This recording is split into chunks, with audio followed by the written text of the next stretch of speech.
Israel ने फिलिस्तीन पर हमला करके अपने ऊपर आफत मोल ले लिया है, युद्ध मोल ले लिया है। जिस तरह से फिलिस्तीन में 24 लोगों की मौत हुई है, उसके बाद इस्लामिक देशों ने एकजुटता दिखाते हुए जबरदस्त तरीके से एक्शन लिया है। फिलिस्तीनी समूह इस्लामिक जिहाद यानी PIJ के खिलाफ गाजा में की गई इजरायली कार्रवाई में अब तक 24 फिलिस्तीनियों के मारे जाने की खबरें सामने आ रही है और 200 से ज्यादा लोगों के घायल होने की खबर मिल चुकी है। मरने वाले में PIG नेता तासीर जब्बारी सहित कई लड़ाके और 6 बच्चे शामिल हैं। इजराइल की ताजा कार्रवाई के बाद इस्लामिक देशों ने इन हमले की कड़ी निंदा करते हुए इजराइल को इसके नतीजे भुगतने की धमकी दी है। यानी कि सीधे तौर पर इस्लामिक कंट्री ने इजराइल को धमकी दे दिया है कि अब जो है तो हम तुम पर कार्रवाई करेंगे, उसका नतीजा तुम भुगतने के लिए तैयार हो जाओ। इस देश में, जी हाँ दोस्तों, इस्लामिक कंट्री में जिन देशों का नाम है वो सऊदी अरब, ईरान, पाकिस्तान, मिस्र, संयुक्त अरब अमीरात, कतर जैसे इस्लामिक देशों ने इजराइल की ताजा कार्रवाई पर फिलिस्तीन के प्रति अपना गहरा समर्थन भी जताया है और इजराइल को धमकी दिया है। सऊदी अरब ने फिलिस्तीनियों के प्रति अपना समर्थन जताते हुए गाजा पर इजराइल की ताजा कार्रवाई की कड़ी निंदा की है। सऊदी अरब के विदेश मंत्रालय की ओर से सोशल मीडिया साइट ट्विटर पर जारी बयान में अंतर्राष्ट्रीय समुदाय से ताजा संघर्ष को खत्म करने के लिए अपनी जिम्मेदारी निभाने का आह्वान करते हुए कहा है कि वो गाजा के आम लोगों को सुरक्षा मुहैया कराए। उसने दोनों देशों के बीच दशकों से जारी इस विवाद को खत्म करने की भी अपील कर डाली है।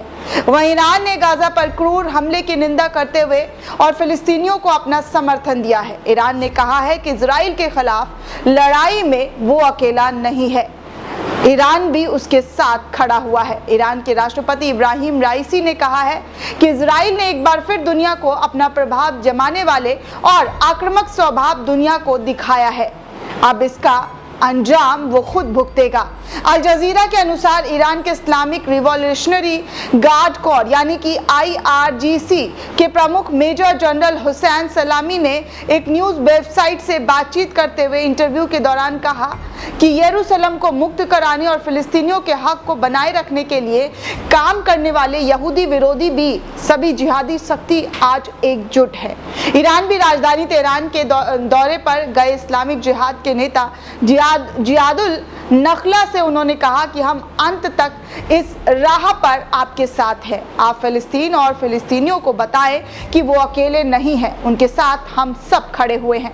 सलामी ने कहा है कि फिलिस्तीन के जवाब से पता चलता है कि वहां एक नया अध्याय शुरू हो गया है और हाल ही के अपराध के लिए इजराइल को भारी कीमत चुकानी होगी। उनके अनुसार फिलिस्तीन का प्रतिरोध आज पहले की तुलना में कहीं ज्यादा मजबूत है।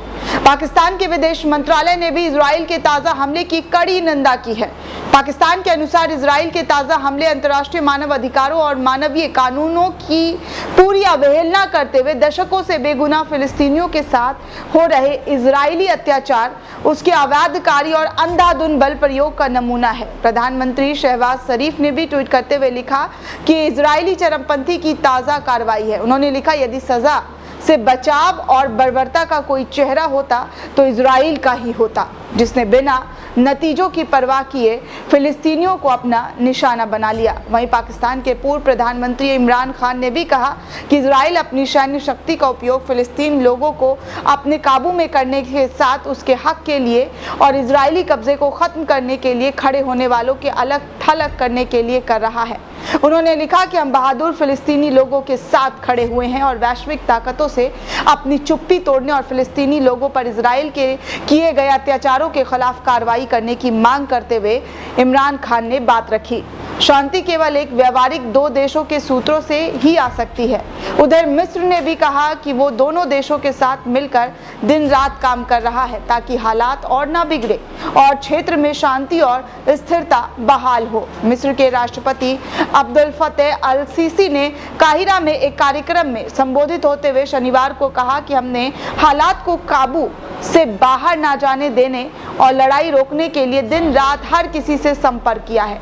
वहीं संयुक्त अरब अमीरात ने गाजा पट्टी में शांति बहाली की जरूरत बताते हुए ताज़ा तनाव को घटाने और आम लोगों की जिंदगी बचाने पर जोर दिया है। यूएई के विदेश मंत्रालय की ओर से जारी बयान में ताज़ा संघर्ष को लेकर गहरी चिंता जाहिर की गई है और ताज़ा हिंसा और अस्थिरता रोकने के लिए अधिकतम संयम बरतने की अपील कर डाली है। यूएन सिक्योरिटी काउंसिल का सदस्य होने के नाते यूएई ने चीन, फ्रांस, आयरलैंड और नॉर्वे के साथ मिलकर इस मसले पर सोमवार को सिक्योरिटी काउंसिल की एक बैठक बुलाने के लिए आवेदन तक दे दिया है।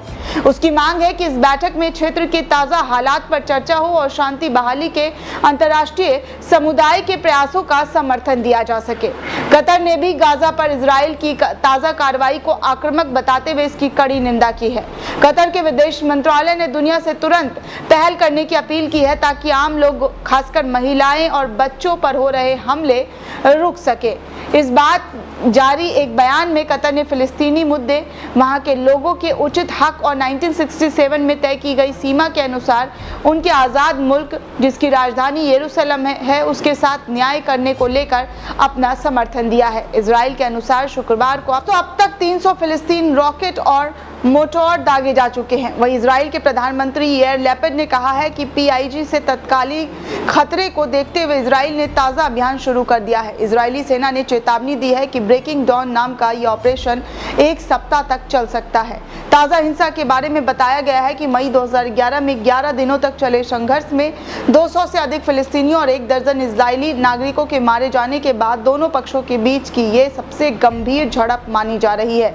इजराइल ने आगे ये भी बताया है कि गाजा पट्टी पर हवाई हमले करने के साथ वेस्ट बैंक में छापेमारी करके उनसे पीआईजी के करीब 19 लोगों को गिरफ्तार किया है। शनिवार को गाजा में हवाई हमले के रिपोर्ट के बीच इजरायली शहरों में वहां आने वाली मिसाइलों के सायरन बजते रहे। गाजा के स्वास्थ्य मंत्रालय ने फिलिस्तीनियों की मौत और 200 से अधिक लोगों के घायल होने के लिए इजराइल की आक्रामकता को जिम्मेदार ठहराया है। अब तक इस इलाके के सबसे बड़े चरमपंथी समूह और इस्लामिक जिहाद से मिलती जुलती विचारधारा वाला संगठन हमास ने कोई कार्रवाई शुरू नहीं की है। इसका नतीजा ये हुआ है कि हमास को निशाना बनाने वाले किसी इजरायली हवाई हमले की कोई खबर ही नहीं। हालांकि हमास ने शुक्रवार की रात जारी एक कड़े बयान में कहा था कि प्रतिरोध समूह आपस में एकजुट है। चूंकि गाजा पट्टी पर हमास की शासन है, इसलिए ताज़ा समस्या और ना भड़के, इसलिए उसने अभी तक व्यावहारिक नजरिया बनाए हुआ रखा है। लेकिन गाजा में नागरिकों की मौत के आंकड़े यदि तेजी से बढ़े तो हमास को वैल्यूकेशन में भी बदल दिया जा सकता है। उसके बाद यदि हमास लड़ाई में उतरा तो ताज़ा हिंसा बहुत जल्द और तेज हो जाएगा। इजराइल ने हाल ही में उत्तरी वेस्ट बैंक में इस्लामिक जिहाद के एक नेता को गिरफ्तार किया था। उसके बाद इस्लामिक जिहाद की ओर से जवाबी कार्रवाई की आशंका में इजराइल ने गाजा से जुड़ने वाले रास्ते को बंद कर दिया था। इससे फिलिस्तीन के इलाके में जीवन पहले की तुलना में बहुत कठिन हो गया। बिजली कंपनी के प्रवक्ता ने यह भी बताया था मीडिया से बातचीत करते हुए कि ईंधन न मिलने के चलते शनिवार को गाजा का एकमात्र बिजली स्टेशन बंद हो गया। इजराइल के एक अधिकारी ने बताया कि गाजा पट्टी से दागे गए करीब 300 रॉकेट में से 70 इजराइल तक पहुंचे ही नहीं और वो गाजा में ही गिर गए, और जो रॉकेट इजराइल की सीमा में दाखिल भी हुए उनमें से अधिकांश को Israeli iron dome missile defence technology ने मार गिराया है। इसके चलते इजराइल से किसी के हताहत होने की खबरें सामने नहीं आई। इजराइल की सेना के अनुसार इस्लामिक जिहाद पर किए गए 30 हमलों में से 2 उसके शस्त्रागारों और 6 उसके रॉकेट निर्माण इकाइयों पर किए गए हैं। यानी कि ये जो हमला हुआ है दोस्तों, उसको लेकर तमाम इस्लामिक संगठन अब एकजुटता के साथ नजर आ रही है और इस पर कार्रवाई करने, यानी कि इजराइल पर कार्रवाई करने की बात की जा रही है, हमला करने की बात की जा रही है। दोस्तों, इस पूरे रिपोर्ट को लेकर आप क्या सोचते हैं, आपकी क्या प्रतिक्रिया है, हमें कमेंट सेक्शन में ज़रूर बताइएगा। साथ ही साथ नेशन 360 को ज़्यादा से ज़्यादा लाइक, शेयर और सब्सक्राइब करना बिल्कुल भी ना भूलें।